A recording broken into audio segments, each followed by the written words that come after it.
just want to give you guys a quick update. Somebody asked about who's really in charge of the powers that be.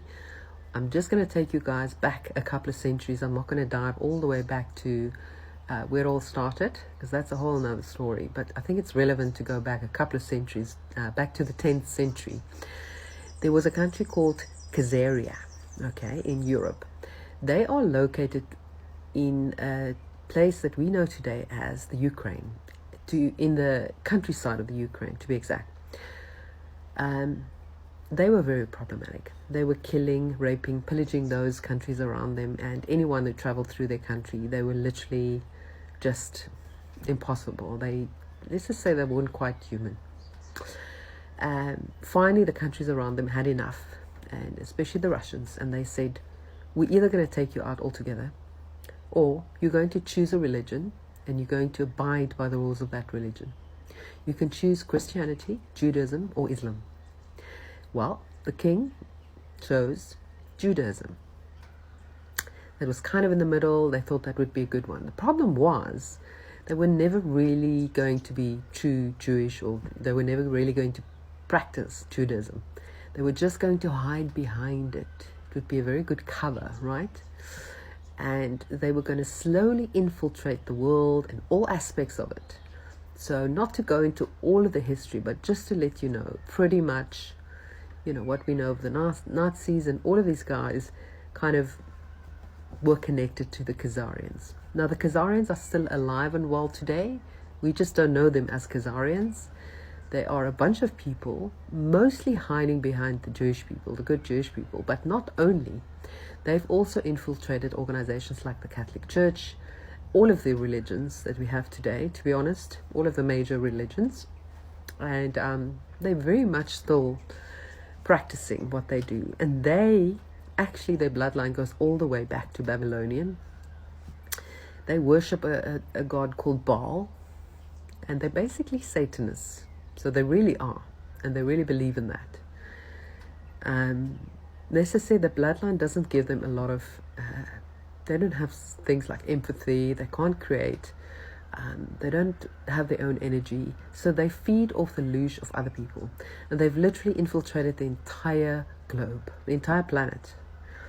And they're alive and well today, and they've infiltrated every single organization and corporate structure that matters, including, but not limited to, the UN, the WEF, the WHO, the Bilderberg Group, the Illuminati, the Freemasons, who else? Can't even think of.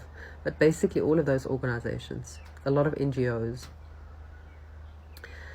And today they kind of rule the earth, and they somehow gained the respect of people through a lot of brainwashing and MK Ultra. If you don't know what MK Ultra is, well, it is a project that was developed by the CIA to brainwash the masses, and they also use that on singular victims. For example, Hollywood is a CIA creation, and they have MK Ultra brainwashed many of the celebrities that today we think are the best of the best, especially the ones that are the most famous. They have ultimately paid the ultimate price. These are all people that have had to submit to horrible things, and they had to be part of the Satanistic practice of sacrificing little ones and just taking part in horrific acts. So this is how the Khazarian Mafia is still alive and well today. They've infiltrated every sector of society. They hide behind Judaism. So if you dare say anything about why there's so many Jewish that have done this or done that, then they shout anti-Semitism. But actually it's not about the Jewish, and it's not right to point fingers at the Jews, because it's not about the Jews. They just hide behind them. They have also created organizations like BlackRock, along with Vanguard and State Street. Now, these three investment firms, they literally own any and all of the big corporations that matter today. I'm talking about Big Pharma, literally all of Big Pharma. I don't even have to go down the list. Any one of the Big Pharma names that you know, they own it. All of the big media houses, literally, they own 90% of all mainstream media. They control the narrative 1000%, all of it. They even own the organizations that feed the media their information. I'm talking about Associated Press and the likes, Reuters, all of them. Interestingly, Associated Press was initially set up by the Rockefellers in London to be a publishing house about the financial industry, to publish financial news. And of course, that have branched out, but they're still controlling it, along with the other controllers. Let's just call them the Khazarian Mafia. Now, beyond that, they own all of the tech companies that matter, all of the social media companies that matter, all of the NGOs. There's a great video by a guy, and I need to go and find that video, but I watched it about 3 years ago. This guy very cleverly followed all of the big corporations, and he tracked, like literally you can go and track it on Yahoo Finance. You can see who owns them, and the common denominator is their major shareholding was held by BlackRock, Vanguard, and State Street. Now, do you know who owns Vanguard? Well, it's BlackRock. Do you know who owns BlackRock? Well, it's Vanguard. And you know who owns those two organizations? Well, that's very well hidden. They're owned by private trusts that are owned by the 13 bloodline families, the Illuminati, the Freemasons, whatever you want to call them. And beyond that, it even goes much deeper than that. It goes back to the black nobility, which refers ultimately to, those age-old Italian families that actually are ultimately in charge, but nobody knows about them. They're so well hidden. They let the guys like the Rockefellers and the Rothschilds and the Klaus Schwabs and the George Soros, they let them run the show, while they sit back in secret benefiting from all their plans. And they're the instigators and the ultimate puppet masters.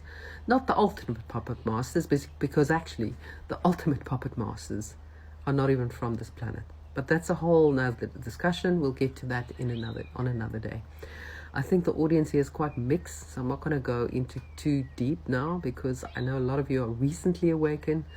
But if you want to know more, please join my Telegram group. It's just called Vivid Earth. Invaluable information. If you're interested to find out what the truth is about our world, about our real history, because all of it is lies, about ancient civilizations, how we got here, how politics and finance work, and ultimately the plan to remove the powers that be, or as I'd like to call them, the powers that were from this planet. The good news is that there has been a military sting operation underway for a number of years now to remove these guys. The good news is that pretty much the Rothschilds are pretty much bankrupt. The World Bank, the central banks of all of our countries are bankrupt. So it's only a matter of time before they all fall.